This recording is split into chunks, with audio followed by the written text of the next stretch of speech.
Hello everyone, welcome back to the channel. Today we are going to explore a bold and powerful novel, The Gypsy Goddess by Meena Kandasamy. This isn't just a story, it's a rebellion, a literary explosion rooted in real life tragedy of Kilvenmani massacre in Tamil Nadu. So sit back and let's dive into this unique novel that questions not only history and politics but also literature itself. Let's begin with the author Meena Kandasamy. She is a Dalit poet, translator, activist, and a novelist known for her fearless voice against caste oppression, gender injustice, and political violence.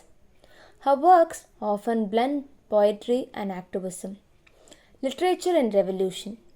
The Gypsy Goddess is her debut novel published in 2014.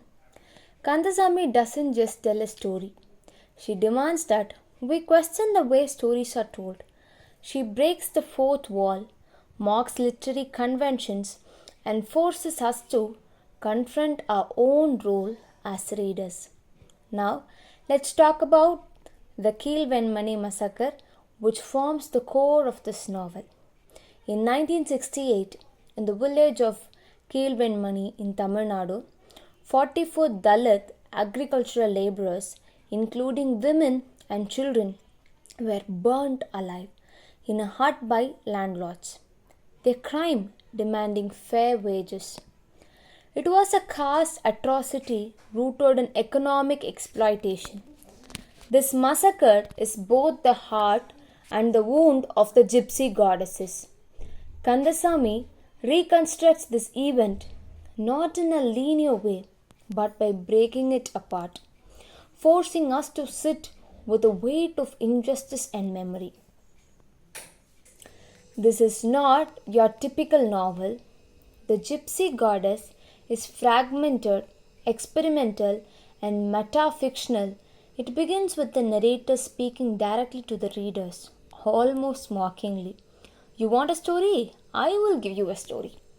But what follows is neat narrative.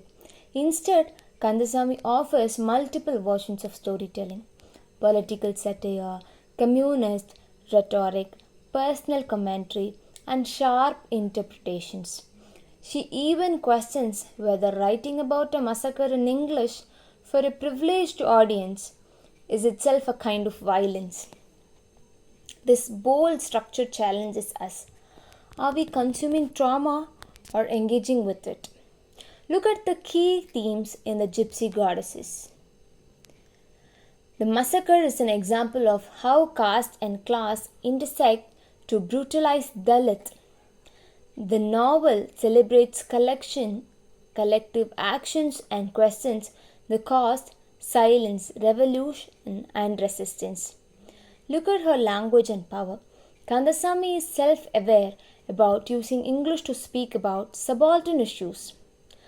Her memory and justice. The novel insists that we must remember what the state and society want to forget. Her narrative control. It's about who tells the story, how it's told, and what the matter. It's a political novel, not just in content, but in form. That's what makes it radical. Interestingly, there aren't many fully developed individual characters in the novel. Why?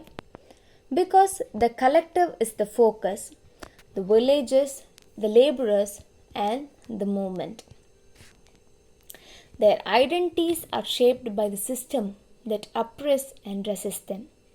However, some characters like the landlord, the communist leader, and the narrator herself emerge strongly as symbols more than individuals. The anonymity of the victim is intentional.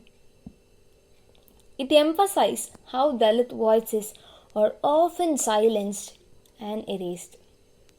The Gypsy Goddess is not an easy read, and that's the point. It's disruptive, uncomfortable, and unapologetically angry.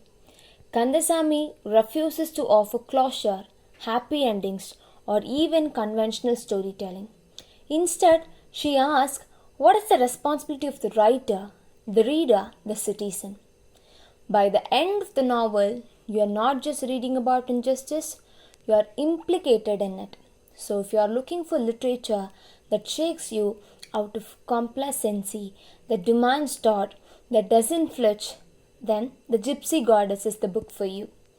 Until next time, bye. Thank you for watching.